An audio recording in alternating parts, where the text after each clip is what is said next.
नमो हरिभक्ताणं नमो सिद्धाणं नमो आर्याणं नमो वज्रायाणं नमो लोके सपसाहुणं।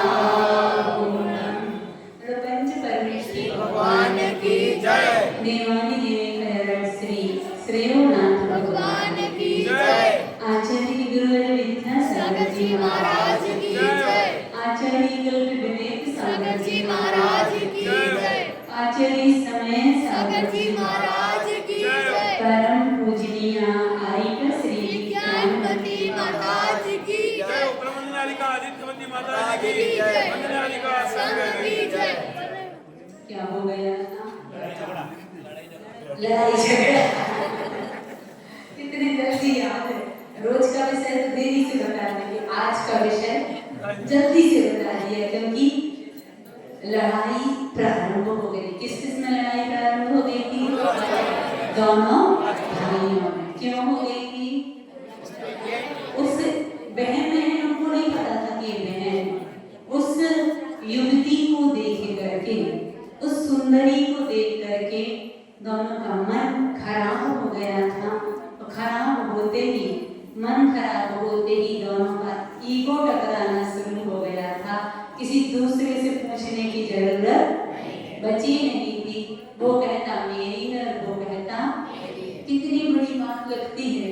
इस सामने वाले ने तुम्हें किस दृष्टि से देखा, पूछा है नहीं, बात हुई नहीं, और कितनी जल्दी उसको अपना मानना शुरू कर देता। ये नहीं सोच पाता कि सामने वाला हमें स्वीकार कर रहा है कि नहीं कर रहा, लेकिन हम उसको एक तरफा इतने हो जाते हैं कि हम सब कुछ भूल जाते हैं। और सब कुछ भूल करके हम अपने जीवन को और अपने परिवार को और अपने धर्म को सबको बर्बाद कर देते हैं। लेकिन ऐसा करना, बोलो तुम लोग करोगे क्या ऐसा? बोलो कभी भूल के मत करना ये गलत काम। ये सोच करके चलना कि हमारी किस्मत में जितना सुख लिखा है उतना ही मिलेगा, उससे ज्यादा हमें नहीं मिलेगा। क्यों नहीं मिलेगा? क्योंकि हमने उससे ज्यादा धर्म किया ही नहीं है। यदि हमने अच्छा वाला धर्म किया होता तो हमें अच्छा वाला सुख मिलता, और कोई बंद नहीं अपनी मिला है। लेकिन अब तो हम धर्म पूरा करेंगे और इससे सुख को तो छोड़ो, हम तो अच्छे वाले सुख को प्राप्त करने का पुरुषार्थ करेंगे। और कभी किसी को दूसरे को देख करके ईर्ष्या परिणाम भूल करके भी मत करना। सुन रहे हो कि नहीं सुन रहे? ईर्ष्या कभी नहीं करना कि उसको इतना क्यों मिला और मुझे क्यों नहीं मिला, जबकि हम दोनों एक साथ ही काम करते हैं। अरे अपने अंदर वाला सबका अलग अलग होता है कि नहीं होता? सबका अलग अलग होता है। तुम तो गृहस्थ में हो, एक ही घर में रहते हो।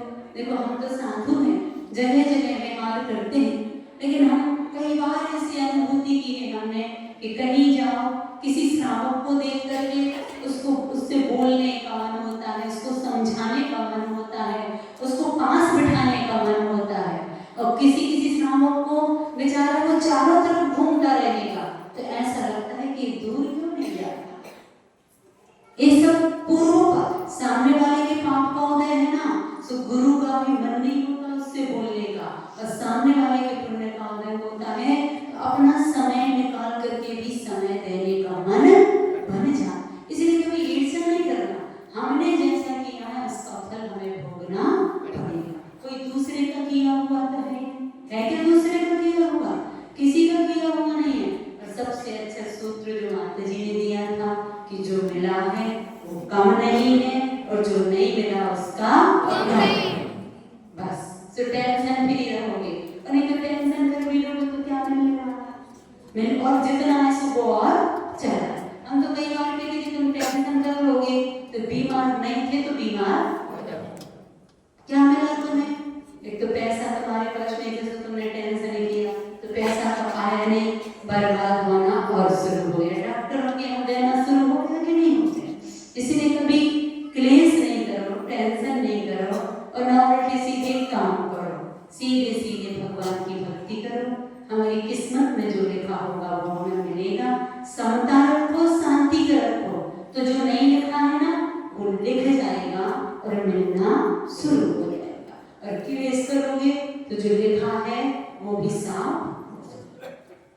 समझ रहे हो कि नहीं समझ रहे? तुम लोग सोच रहे हो कि माता जी रोज यही बात कहती हैं, लेकिन जीवन सही कह रहे, शांति से यदि जीवन जीना है, ये सबसे बड़ा सूत्र है। जो अपने को किस्मत में होगा वही मिलेगा। पुरुषार्थ हम सही दिशा में करेंगे और दूसरे को देख करके हमें ईर्ष्या परिणाम नहीं करना। अपने पुण्य को और अपने धर्म को करने की भावना रखोगे। हम पाप नहीं करें, धर्म करेंगे तो अब सब मिलता चला जाएगा। और ये करोगे कि नहीं, वो नहीं वो नहीं वो नहीं वो, तो समझ में पता चला कि एक के पीछे दौड़ रहे थे, सो वो भी नहीं मिला और वो भी नहीं मिला। इसीलिए शांति के साथ जीवन जीना चाहिए। तो दोनों के दोनों भाइयों को, उस लड़की को देख करके बड़े आग बबूला हो गए थे। एक कह रहा था तुम्हारी भाभी है और एक कह रहा था तुम्हारी बहू है। और इस बात को लेकर के दोनों में लड़ाई झगड़ा होना शुरू हो गए थे। दोनों एक दूसरे को मरने मारने को चाहिए एक पल में। सच में ऐसा लगता है, इन सबको पढ़ते हैं ना शास्त्रों में, कि ऐसा लगता है कि भाई भाई का प्रेम कब मतलब खराब हो जाएगा, कब शत्रुता में बदल जाएगा। भाई भाई क्यों, किसी का भी प्रेम हो, कोई भरोसा नहीं। इसीलिए ना अति राग करो ना अति द्वेष करो, और एक सामंजस्य बना करके चलोगे तो शांति रखो तो प्रेम भी बना रहेगा और अपने आप में सब कुछ होता चला जाएगा। क्या हुआ था, तलवारें चलना शुरू हो गई थी और तलवारों की आवाज आने लगी थी और एक दूसरे से कह रहे थे कि तू पर स्त्री को क्यों देखता, क्योंकि एक कह रहा था हमारी स्त्री है, वो कह रहा था हमारी स्त्री है। तो दोनों एक दूसरे से कह रहे थे कि तुम पर नारी को क्यों देखते हो। बहुत जानता हूँ मैं तुझको, देखा मैंने बल तेरा, और वीरता देखी लड़ने शीघ्र मिटेगा मद तेरा। मल्ल युद्ध करिया तेरे अस्त्रों शस्त्रों से, या लड़ मुझसे सिर को कर दूं धड़ से न्यारा, पड़ा रहेगा ये जड़ से। क्या पूरी मतलब जान से मारने के लिए तैयार हो गया कि तू कितना बड़ा वीर है, मैं भी इतना बड़ा वीर हूँ, तू देख मेरे से युद्ध करके देख ले। अस्त्र शस्त्रों से करना तो वैसा कर ले, मल्ल युद्ध करना है तो वैसा कर ले, एक पल भी नहीं लगेगा तेरा सिर और धड़ अलग हो जाए। एक बिल्कुल पक्का सूत्र है कि लड़ाई के कारण कौन, जल झुल और आगे ऐसा हमने बिल्कुल यही सूत्र दिया था उनके गुरु जी ने कि संतोष रखना, और संतोष नहीं रख पाए सो मरने मारने को तैयार। करने कटक्यों ने बचनों की जब झड़ी लगी थी आपस में, समाचार ये उड़ते उड़ते फैल गए थे जन जन में। इतने सारे लोग थे, पूरा राज्य खचाखच भरा हुआ था, सारे में समाचार फैल गए कि दोनों राजकुमार जो इतने प्रेम से हाथ एक दूसरे का हाथ पकड़े चले आ रहे थे, ना जाने क्या हो गया है। सो दोनों में लड़ाई, रथ में ही, रथ से उतरे नहीं है, रथ में बैठे बैठे ही तलवारें चलना शुरू हो गई और चारों तरफ समाचार फैले। तो किसी को विश्वास होता है ना ऐसा विश्वास कि एक मिनट पहले तो हमने इतना अच्छा है। कभी कभी अपन घटना सुनते हैं ना, अरे अब भी हम बिल्कुल महाराज से बात करके आए हैं और घर नहीं पहुंचे और महाराज की समाधि हो गई। होता है ना कई बार ऐसा, विश्वास ही नहीं होता कि एक मिनट तो हुआ नहीं, मुझे आकर के खड़े तो हुए नहीं, हम ऐसे कैसे हुए, इतने अच्छे थे। लेकिन एक पल में, इसीलिए तो कहावत बनी है, पल में प्रलय होते ही है ना, एक पल में क्या से क्या हो जाए, अच्छा भी हो जाता है और बुरा भी हो जाता है। बातें पहुंची जिस जिसके कानों में वह सोचे रे, क्या यह सच्ची हो सकती है, चल कर देखो हौले से। सही बात का पता लगाने सब जन जल्दी भाग रहे, पूछ रहे थे आपस में वे बात बताओ। अरे अरे किसी को विश्वास नहीं हो रहा था तो दौड़ दौड़ करके सब लोग उस बात का पता लगाने पहुंच रहे थे कि वास्तव में ये बात सच्ची है कि झूठी है। विश्वास नहीं हो रहा, एक दूसरे से पूछ रहे थे, होता ही है ना, होता ही है, नहीं होता है क्या, कि ये बात सच्ची है क्या, ऐसा हो रहा है क्या, ऐसा हो गया है क्या। नहीं, अच्छी बात नहीं पूछते हैं। और कई बार तो मत समझ लो, मान लीजिए कि आहार की चर्चा ही समझ लो, अब आहार हुए, सबको विश्वास था कि आज वहां जाएंगे, और नहीं तुम नहीं वहीं गए होंगे, इतने दिन हो गए वहां क्यों नहीं गए होंगे, वहां कैसे होंगे, विश्वास नहीं होता ना। फिर जाकर के आदमी देखता, आर्य भूत वहीं हुए। कई बार नहीं चलते जाते, कई बार नहीं, अभी तो उनको तो कर रही ये, आज फिर ऐसा लगता है आदमी को। क्यों? क्योंकि उसको विश्वास, आदमी की धारणा जो बनी रहती है, उस धारणा से विपरीत काम हो जाता है, तो आदमी को विश्वास नहीं होता। एक दूसरे से पूछ रहे और पता लगाने पहुंच रहे। अचिरज सबके नूर में बैठा, क्यों कैसी की बात कहो, कैसे हो विश्वास हृदय में, क्यों लड़ते गए रात कहो। नहीं समझ में आता है क्या कारण है इस झगड़े का, अभी अभी ये दोनों खुसते कर से कर को पकड़े बा। दौड़ो मंत्री सेनापति तुम रोको रोको झगड़े को, पूछो बात निकालो हल को, झट मेटो सब पचड़े को। सब लोग कह रहे मंत्री जाओ तुम, सेनापति तुम दौड़ो और बात को पूछो और इस झगड़े को समाप्त करो।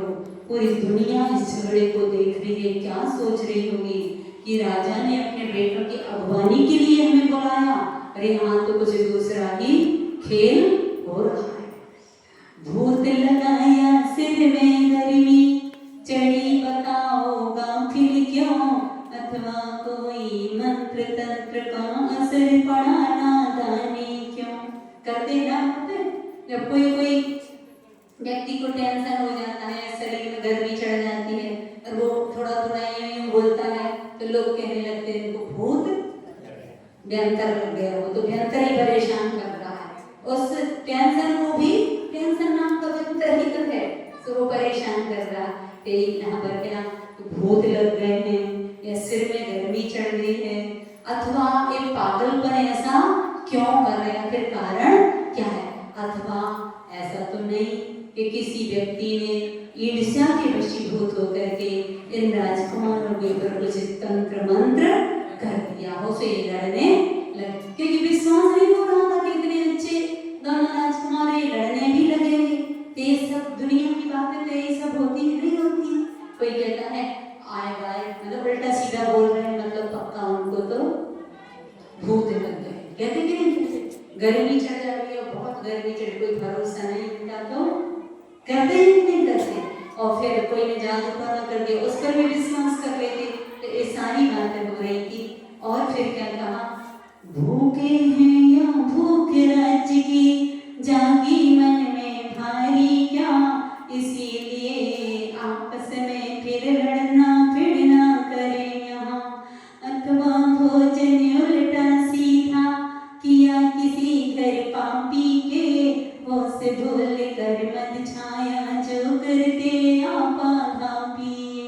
क्या करे, या तो इनको भूख लगी होगी, क्योंकि जब व्यक्ति भूखा होता है, कहावत है ना कि भूखा आदमी नाहर के बराबर होता है। सुनिए कहावत, नाहर मतलब शेर।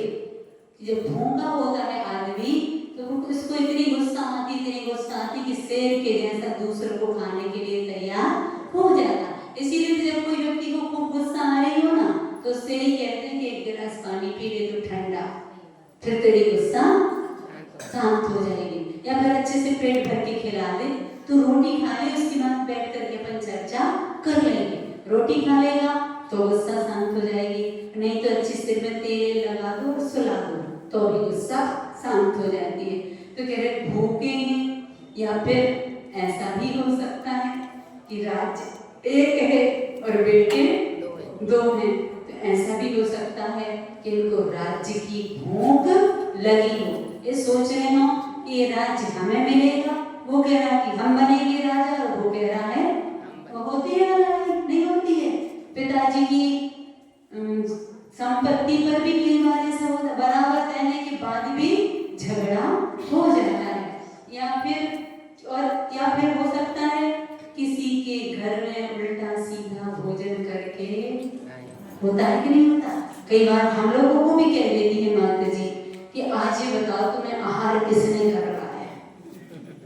हाँ, कई बार होता है किसी किसी के यहाँ आहार करके और कुछ नहीं खाया, मात्र दाल रोटी सब्जी और मतलब ऐसी वैसी कोई चीज नहीं ली, तो भी नहीं जाने क्यों पूरे दिन उथल पुथल होती रहती। और कहीं आहार करके आओ तो इतना अच्छा मन लगता है, स्वाध्याय में भी, सामयिक में भी, पढ़ने में, लिखने में, सब में मन लगता है। भोजन का प्रभाव तो पड़ता है, ऐसा नहीं है कि भोजन का प्रभाव नहीं पड़ता, भोजन का बहुत प्रभाव पड़ता है। और इसीलिए पहले भी मैंने एक दो बार कहा था, माता जी ने भी कहा था, आज भी हमारे पास एक महिला आई थी कि माता जी हमें कोई तरीका बता दो, कोई तरकीब बता दो कि हमारे स्वामी सही सही लाइन पर चले। हमें कुछ नहीं तो मुंह से बोलना बंद कर दो, मुंह से बिल्कुल भी नहीं करो, ना उनके जीवन में कोई इंटरफेयर करो, जैसे वो जी रहे हैं जीने दो। ना तुम ये कहो कि तुम अभिषेक करने जाना, ना तुम ये कहो कि पूजन करने जाना, ना तुम ये कहो कि माता जी के पास चलो, कुछ भी नहीं कहो, लेकिन तुम जो उनको भोजन करवाती हो, करवाती तो तुम ही हो, भोजन करवाती हो, नाश्ता करवाती हो, पानी देती, जो कुछ भी खिलाती पिलाती हो, पूरे भोजन में अपनी भावनाओं का इतना बड़ा पुट लगा दो कि हमारे स्वामी गलत आदतों से छूट जाएं, हमारे स्वामी मंदिर जाने लगे, अभिषेक करने लगे। हमारी गारंटी, अगर तुमने 6 महीना इन सकारात्मक भावनाओं से अपने स्वामी को भोजन करवाया है, वो ना छोड़ दें तो तुम कहना कि माता जी नहीं हुआ। आज ही एक महिला आई थी कि बांसवाड़ा खादू कॉलोनी की नहीं थी, बांसवाड़ा की थी। वो 10 लक्षण के समय हमारे पास आई थी एक दिन, बहुत ज्यादा एक प्रकार से कहना चाहिए अति तनाव में थी वो महिला, बहुत तनाव में थी।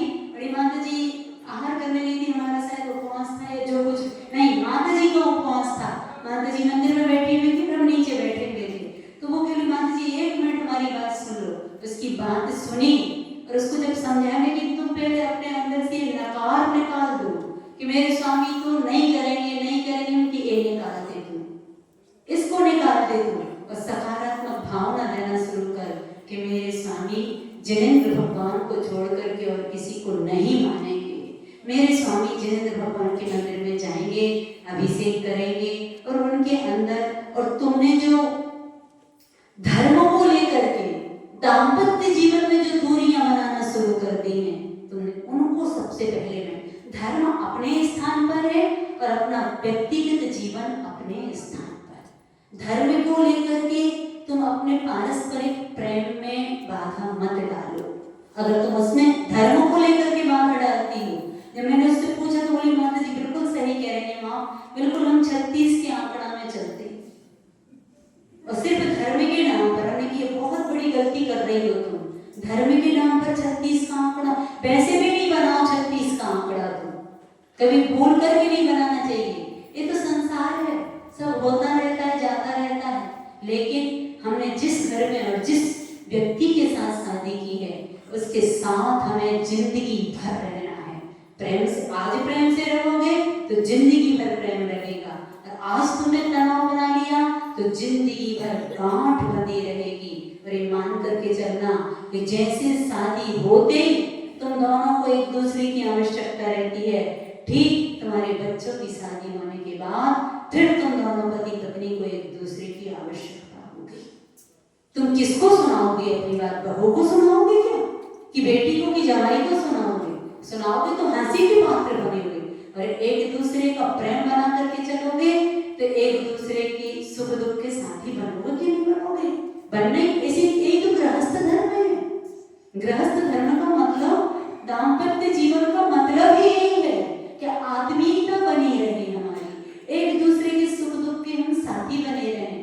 बीच में क्या हो जाता है, जब बच्चे बड़े हो जाते हैं, बच्चे हो जाते हैं तो थोड़ी दूरियां होना शुरू हो जाती हैं, लेकिन दूरी हो, लेकिन आत्मिक प्रेम समाप्त नहीं होना चाहिए। और उसी में हम ऐसे ऐसे काम कर जाते हैं कि गांठ पड़ जाती है, तो वो गांठ वृद्धावस्था में हमें दुख देने वाली होती। इसलिए कभी नहीं, बिल्कुल भावनाएं देती रहो।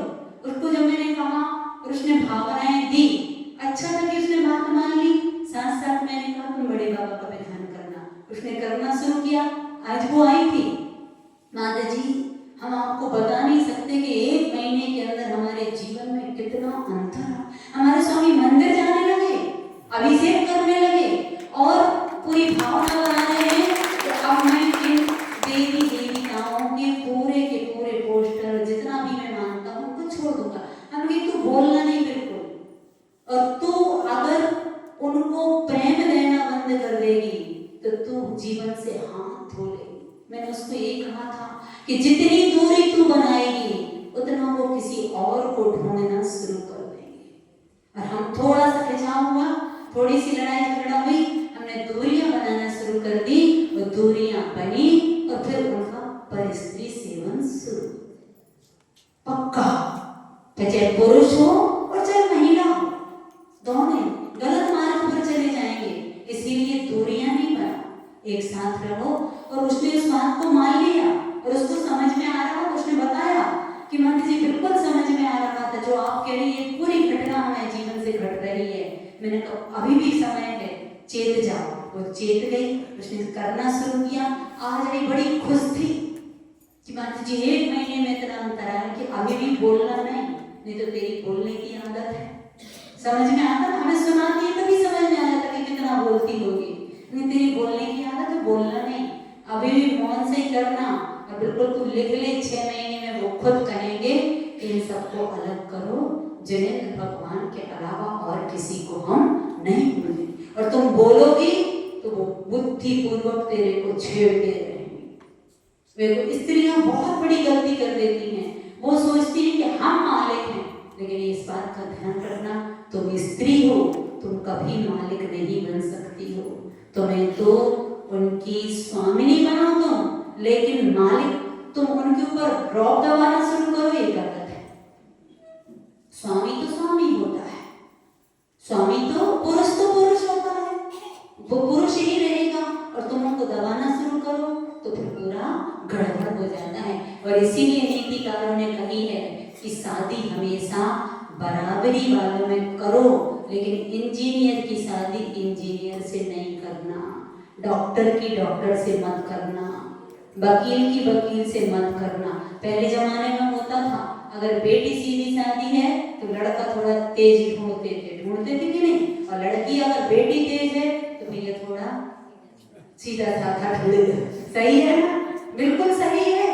इससे क्या होता था, उनकी जिंदगी मीठी बनी रहती थी, क्योंकि एक सुनने वाला है, एक सुनाने वाला। अरे तो कोई बात नहीं, दो ही बराबर भी हैं, तो अभी हम अपने आप को सकारात्मक सोच और गुणग्राही दृष्टि से अपने जीवन को अच्छा बना सकते। एक अभी तुम्हारे बांस बढ़ने की घटना सुनाई, बहुत सारी घटना है हमारे पास तुम्हारे यहीं की, जिन्होंने प्रैक्टिकल किया तो उनका जीवन सुधरना शुरू हो गया।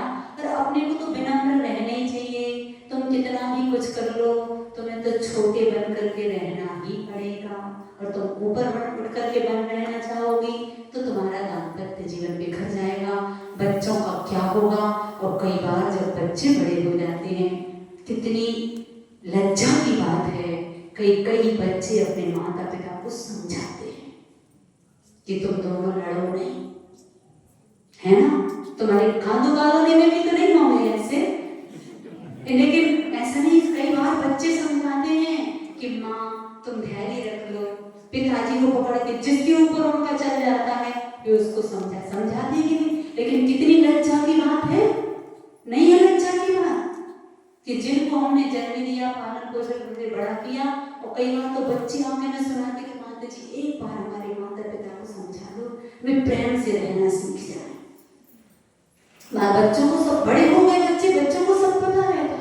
इसीलिए हमें बहुत बहुत शांति के साथ और बिना ईर्ष्या के, बिना किसी के, और ये लड़ना भिड़ना, भोजन का प्रभाव बता रही थी मैं, तो तुम बोलो नहीं, बोलने से सारी बात बिगड़ जाती है।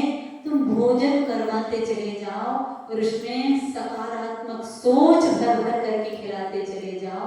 हमारी गारंटी, अगर वो तुम्हारा तुम जो चाहती हो वो ना कर, लेकिन सही सही सोचना, विचार करना।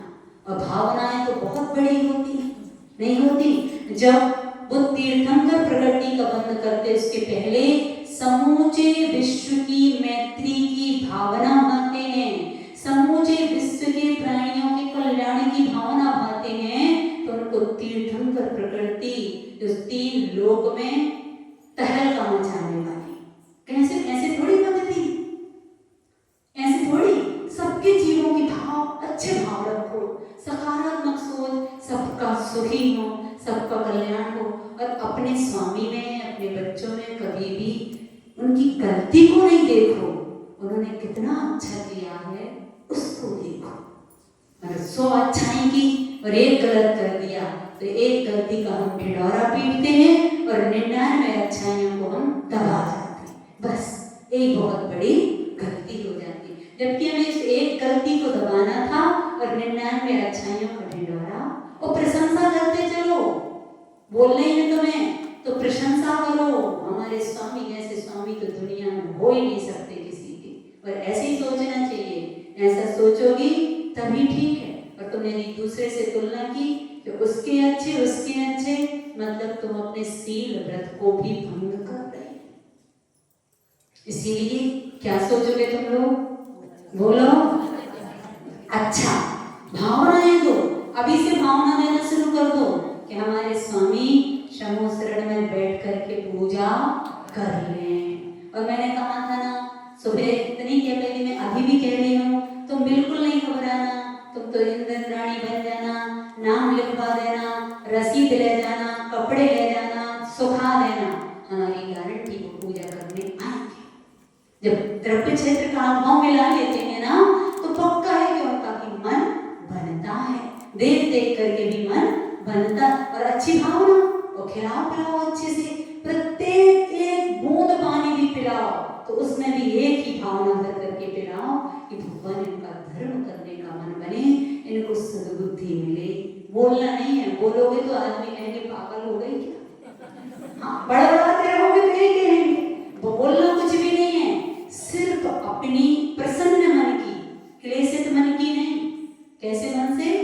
प्रसन्न मन से भावनाओं को अपने को उनके अंदर प्रेषित करना है। और भावनाओं का फल होगा कि सब कुछ अच्छा हो जाएगा। इसीलिए भोजन का बहुत बड़ा प्रभाव पड़ता है।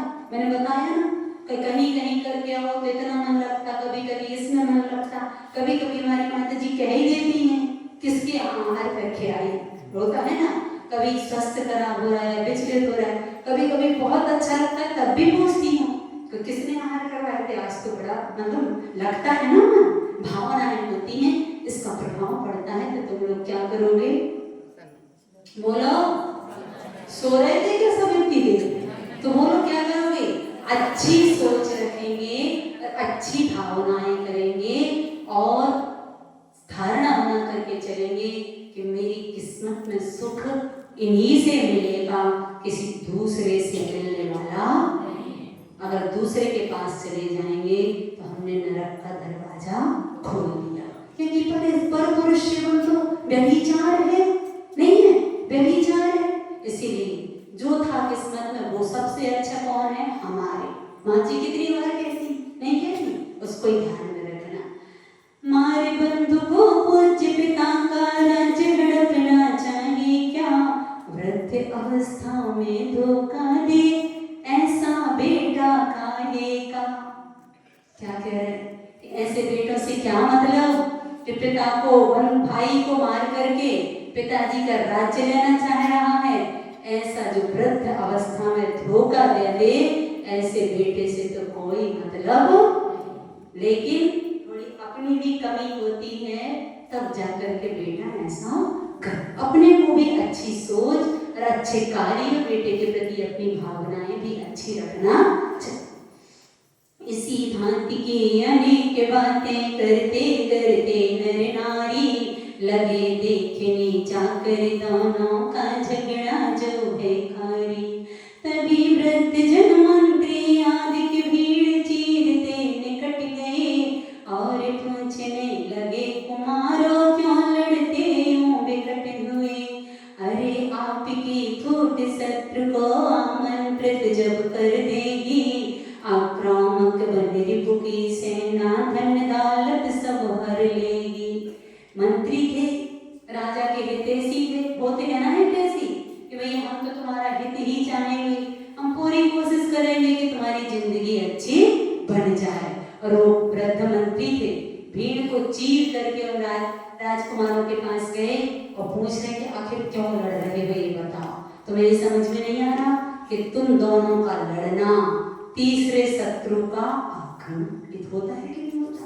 जब भाई भाई लड़ते हैं तो पड़ोसी उसका लाभ उठाता है कि नहीं उठाता। इसीलिए कभी नहीं लड़ना चाहिए। क्यों लड़ना? और पड़ोसी आकर के लाभ भी उठा लेगा, हंसी भी उड़ाता है कि नहीं उड़ाता। बहुत हंसी। कई बार ऐसा होता है कि दंपत्ति अपनी बातें अपने मित्र को या अपने किसी तीसरे को बता देते हैं, उससे कुछ भी लाभ नहीं होता, ना कोई समझौता होता, बल्कि तीसरा व्यक्ति वक्त पर तुम्हारी मजाक। इससे अच्छा है तुम गुरु को जाकर के बताओ और गुरु के सामने जाओगे, समझौता मिलेगा, शांति मिलेगी। अपने माता पिता को बताओगे तो भी तुम्हें कुछ ना कुछ अच्छा ही मिलेगा। लेकिन तुम सोचो कि तीसरे व्यक्ति को अपना मान करके बता दे तो फिर तो तुम्हारी जिंदगी में सुख नहीं है, क्योंकि वो तो स्वार्थ से भरे हैं सब। वक्त आएगा तो वो मजाक उड़ाए बिना नहीं रहेंगे, इसलिए नहीं बताना चाहिए। एक फैमिली गुरु जरूर बनाना चाहिए, ठीक है ना। सुन रहे हो कि नहीं सुन रहे? जैसे एक फैमिली वकील होता है, फैमिली डॉक्टर होते हैं, आजकल फैमिली टीचर होते हैं कि नहीं होते? और दुकानदार भी होते हैं, फैमिली होते हैं कि नहीं होते? वहाँ किराना का सामान वहीं से आएगा, कपड़ा वहीं से आता है, होता है कि नहीं होता? ये सब तो हमने फैमिली वाले बना लिए, लेकिन एक गुरु भी बनाओ, फैमिली गुरु, जहाँ जाकर के हम अपने बच्चों की, अपनी पारिवारिक, व्यक्तिगत, दाम्पत्य जीवन की, आर्थिक जीवन की सारी जो कुछ होगा हम उन गुरु से ही समझौता करेंगे। वही हमें जो समझाएंगे हम उसी पर अमल करेंगे। लेकिन जब गुरु बनाओ तो जिनको एक बार गुरु बना लो, पलटना नहीं। बिना पैंदी के लोटा मत बनना। जानते हो बिना पैंदी के लोटा? जानते हो ना? हाँ, एक बार बन गए मतलब वो हमारे गुरु, बस वो जो कहेंगे वो हम करेंगे। और धारणा बना करके बनाना कि ये हमारे अहित में कभी भी नहीं कर सकते। जरूर बनाना चाहिए। हर व्यक्ति को अपना एक फैमिली गुरु बनाना चाहिए। एक साल में जाकर के वहां से अपनी टार्च की चार्ज कर लेना चाहिए। बच्चे हों, बड़े हों, वृद्ध हों, जब आपस में नहीं सुलझ रहे, चलो वो जो कहेंगे वो करेंगे और पूरे परिवार को वो बात मान्य होती है। इससे क्या होता है, हम कभी भी गलत मार्ग पर नहीं जाते हैं और अनैतिक आचरण भी नहीं कर पाते। और वो पूछ रहे थे मंत्री कि भैया बता दो, नहीं तो ये शत्रु अब भी आक्रमण कर देगा और पूरा राज्य लूट लेगा। लेकिन इनकी बातें कुबरों के कानों तक पहुँचे क्यों? वे तो लड़ने में आतुर थे, स्वान से लड़ते जो। कुत्ते लड़ते हैं ना, कुत्तों का लड़ना देखा, खांडू कॉलोनी में तो खूब देखा। रात को एक दो बार नई नींद खुलवाएंगे तो फिर खांडू कॉलोनी के सर अब तो फिर भी कम हो गया है थोड़ा। अब तो ये बालिकाएं भी हमारे यहाँ सोई थी ना 10 दिन, तो इनको भी याद है कि रात में एक दो बार तो उनकी आवाज आती थी कि नहीं आती थी? नहीं सुनी तो मन ही मन में कुछ सोचे खड़े रहे, सहन नहीं कर पाया मन तो समाधान कुछ खोज बड़े। लेकिन वो सुन ही नहीं रहे थे मंत्रियों की बातें, वे तो कुत्तों जैसे लड़ने में एक दूसरे को नोचने में, मारने में तैयार थे। बहुत देर हो गई खड़े खड़े, फिर भी राजा के हितैषी थे। सच्चे हितैषी तो यही होते हैं कि हम कैसे न कैसे इस राजा की और इस राज्य की इज्जत को बचा करके रहे। और सच्चे वही होते हैं जो परिवार की इज्जत को, धर्म की और समाज की इज्जत को बचा करके चलते हैं। बीच युद्ध में जाकर फिर तो हाथ पकड़ कर गुस्से में आकर बोले थोड़ा जागो, सटका छोड़ो सत्तरे। गुस्सा आ गई, सुनते सुनते आ जाती ना, समझाया नहीं समझाया तो गुस्सा आ जाती है एक बार कि चलो नहीं करना है तो मतलब तुम जाओ, आ ही जाता है। तो उनको भी आ गया और उन्हें हाथ पकड़ा कि तुम क्या कर रहे हो, कौन खड़ा है आस पास में, कौन तुम्हारे झगड़े को किन नजरों से देख रहा है, सोच छोड़ दो झगड़े को, अपने आगे मंत्रीवर को देखा तो वे तमक उठे, दूर हटो क्यों मंत्रीवर, तुम आज हमारे मध्य डटे। और गुस्सा आ गई कि तुम्हें क्या मतलब हमारे बीच में बोलने से? होता है कि नहीं होता? दो कि अपन तो सुलझाने गए और वो कहते तुम्हें क्या मतलब, तुम जाओ अपने घर, हम लड़ रहे हैं भाई भाई, तुम्हें क्या मतलब है, ऐसा कह देते। ऐसे वो मंत्री के ऊपर भी और तेज तमक उठे और कहते तुम्हें क्या करना, हम लड़ रहे हैं तो हमें लड़ने दो। सुनकर मंत्री बोले कारण लड़ने का तुम बतलाओ, फिर करना जो मर्जी होवे, अभी शांत तुम हो जाओ। फिर भी इतना करने के बाद भी वो मंत्री कह रहा है एक बार कारणवश बता दो, फिर तुम्हें जो करना है वो तुम कर लेना। कौन कह रहा है, किससे? बोलो। मंत्री राजकुमार से। आन बान सम्मान सन में कमी रही क्या बतलाओ, राज्य चाहते हो तो पहले राजा जी से मिल आओ। इंद्रधनुष सम वैभव लपका पृथ्वी पतियों का राजा, उन सम कोई नहीं दूसरा, क्षेमं करवे सुख काजा। क्या कहा? तुम्हें आन में, बान में, सम्मान में, शान शौकत में कोई कमी रह गई तो बता दो भैया कि किसमें कमी रह गई है। और राज्य चाहिए है, एक बार पिताजी से मिल तो लो, बैठ करके बात तो कर लो। इंद्रधनुष मतलब कुबेर के जैसा तो उनका वैभव है और सब राजाओं का वो महाराजा है, उनके जैसा कोई दूसरा राजा इस पृथ्वी पर नहीं है। तो उनसे मिल लो और मिल करके अपना काम कर लो। सुंदर ललना यदि चाहो तो चलो महल में स्वागत है, देश देश की कन्याओं के चित्र रहे आकर्षक हैं। जिसको चाहो उसको वर लो, अथवा सबको ले आओ, और अनेकों राजाओं की बालाओं को तुम लाओ। क्या कहा कि तुम्हें सुंदर स्त्री चाहिए है, तो चलो महल में, हमने अनेक देश देश की राजाओं की कन्याओं को बुला करके रखा है, जितनी चाहिए उतनी ले लो, और इतनी भी कम पड़ रही हो तो हम और बुला लाते हैं, और से तुम्हारी शादी करवा देंगे, लेकिन एक बार ये लड़ना। कहाँ सुना कुछ कठोर कर कसे आपस में, यदि घटित हुआ क्षमा करो हे वीरो, ये है खुशहाली का समय आहा। बहुत बहुत कुछ कहने पर भी क्रोध समन नहीं कर पाए, तो सुन लो तब थके नयन में दुख के आंसू भर आए। होता है कि नहीं होता? खूब समझाया माता पिता ने, खूब समझाया, समझाते समझाते थक गए, और जब नहीं समझे तो माता पिता की आंख में आंसू आए। थके नयन का अर्थ समझते? वृद्ध अवस्था, वृद्ध हो जाते ना तो थक गए नयन, वृद्ध तो हो गए, लेकिन थके नयनों में आंसू आ गए, लेकिन सामने वाले के दिमाग पर कोई बात रहेंगी नहीं, वो तो अपनी नाली तो वहीं से बहेगी। पंचों की बात सिर पे है, लेकिन नाली वहीं से बहेगी। एक कहलाती है हट, दुराग्रह। और ऐसा होते होते अब मंत्री भी, आमंत्री भी आके सब चुपचाप रह गए। फिर क्या करें? फिर सोचा चलो एक बार और पुरुषार्थ करते हैं। बहुत देर जब बीत गई तो मंत्री आदित्य ने मन में सोचा, तरुणी वाहे परिपक्व समझने नींद में, तथा न सागे यौवन का भी चित्त वासना ग्रसित रहा, इसीलिए तो नहीं सुने हितकारी भी वचन कहा। क्या कहा? यौवन में इसका नशा चढ़ा हुआ है और अभी समझदार भी पूरे नहीं है, इसलिए नहीं सुन रहे, लेकिन हम तो वृद्ध हैं, हमारे पास अनुभव है।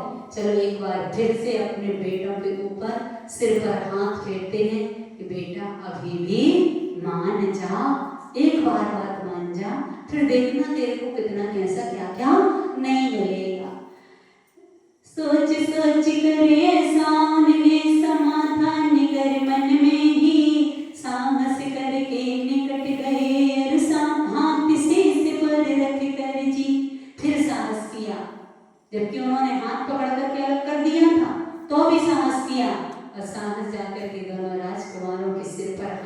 किया और हाथ फेर करके बड़े प्यार से धीमे स्वर में बोले, बेटा बात कहो, मेरे भाव क्यों हुआ परस्पर भाई में तुम आज आओ। प्रेम से पूछा, पहले वैसा पूछा, वैसा पूछा, वैसा पूछा, और अंत में जाकर के जब प्रेम से पूछा तो बता दो भैया आखिर तुम क्यों लड़ रहे हो, सिर्फ इतना बता दो। और जब प्रेम से पूछा, सिर पर हाथ फेर करके पूछा, और इतनी देर से चोट पुरुषार्थ चल ही रहा था ना, तो चलते चलते पुरुषार्थ और उनके दिमाग में बात आ गई और दोनों एक साथ बोले, दोनों बोले तात हमारे सच्ची बात बताओ मैं, महल झरोके खड़ी सुंदरी को निजदार बनाओ मैं। क्या कहा बोलो कि तात मतलब जो बड़े होते हैं उनके लिए तात शब्द का प्रयोग किया कि सच्ची बात ये है कि जो महल के झरोके में सुंदरी खड़ी है वो मैं कहता हूँ कि वो मेरी स्त्री है, और भाई कहता है मेरी स्त्री है। फिर ये बीच में भाई क्यों पड़ रहा है? दोनों ही कह रहे हैं कि भाई बीच में क्यों पड़ रहा है? वो मैं तो उससे शादी करके जिंदगी भर दाम्पत्य जीवन का सुख भोगूंगा। कौन कह रहे हैं? दोनों कह रहे हैं। किससे? मंत्री से। और मंत्री ने जैसे ही सुना, सुनकर मंत्री ने सिर ठोका, अजब निराली बात कही, वह तो बहना तुम भैयों की सादत करने आज खड़ी। आगे समझ लो।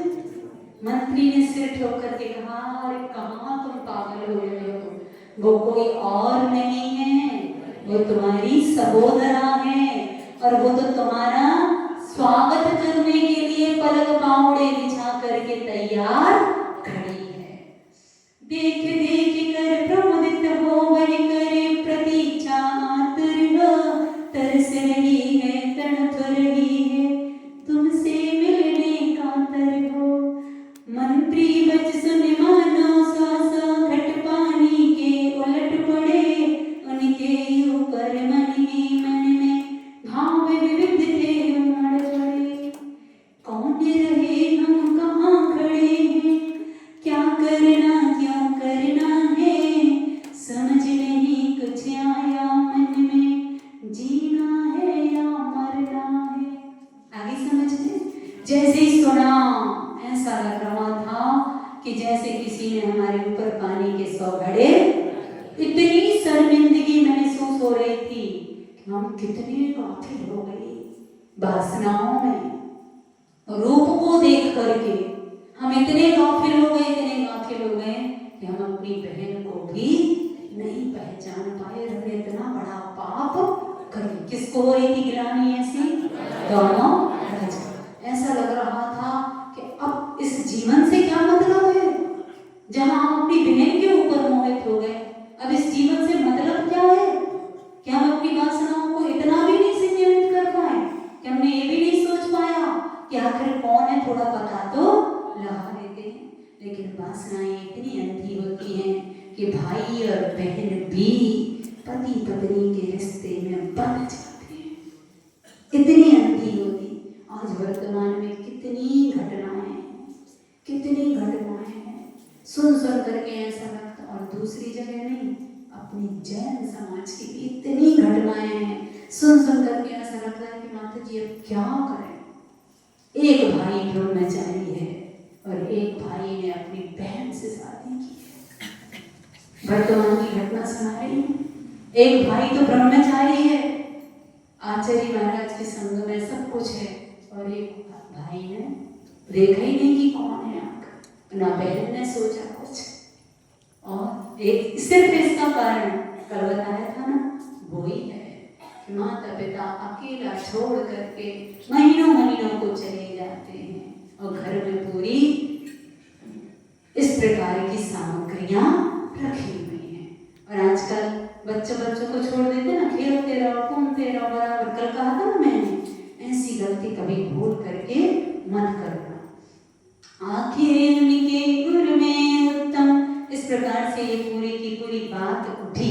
ये तो हो गई है लोक में प्रसिद्ध जो बात है कुलभूषण देशभूषण के बारे में, लोक में यही वार्ता प्रसिद्ध है कि नहीं?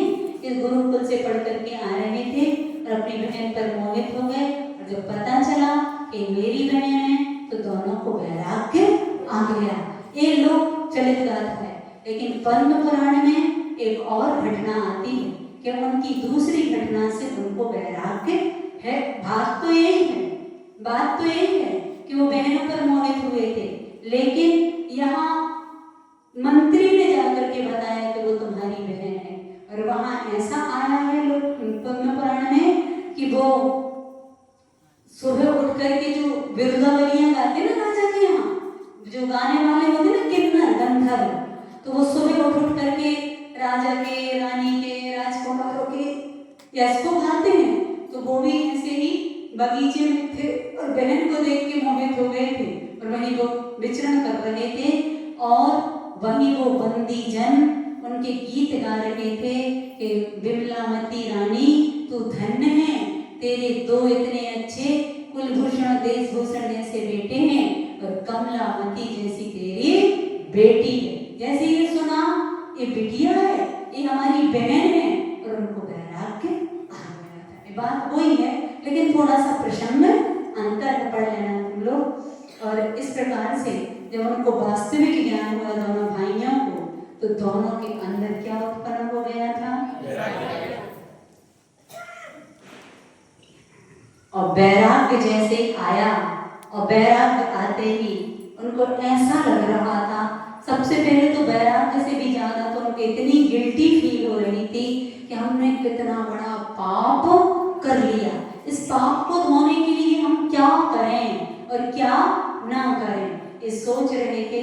सोचते सोचते दोनों ने ही शस्त्र फेंक कर करने युगल थे बांध लिए, लज्जित होकर सिर नीचा कर स्तंभित अति शीघ्र हुए, अश्रुधारा सरिता सम नयनों से निकली अविरल थी, क्या कर ले हम किस विधि कर ले, सोच आत्मा विकल थी। आंखों से जैसे नदी की धार बहती है ना, ऐसे आंखों से आंसू बह रहे थे, और अस्त्र शस्त्र फेंक दिए थे, कानों पर हाथ रख लिए थे, इतनी लज्जित हो रहे थे, हमने इतना बड़ा पाप कर लिया। सिर फोड़े या तलवारों से शीश काट कर मर जावे, अचला यह फट जाती क्यों नहीं इसमें ही हम धस जाओ। ऐसा लग रहा था कि हम किसी को भी मुंह दिखाने के लायक नहीं बचे हैं, ये पृथ्वी फट जाए और हम इसमें समा जाए, या तो हम अपना सिर फोड़ करके मर जाएं, अथवा तलवार से हम आत्महत्या कर लें। ऐसे ऐसे भाव उनके अंदर उत्पन्न हो गए।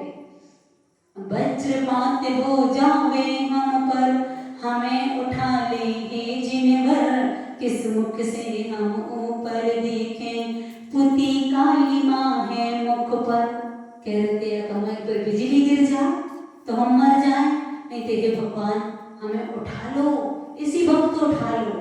हमारे मुख पर ऐसी कालिमा पुत चुकी है कि जो कभी धुलने वाली नहीं है।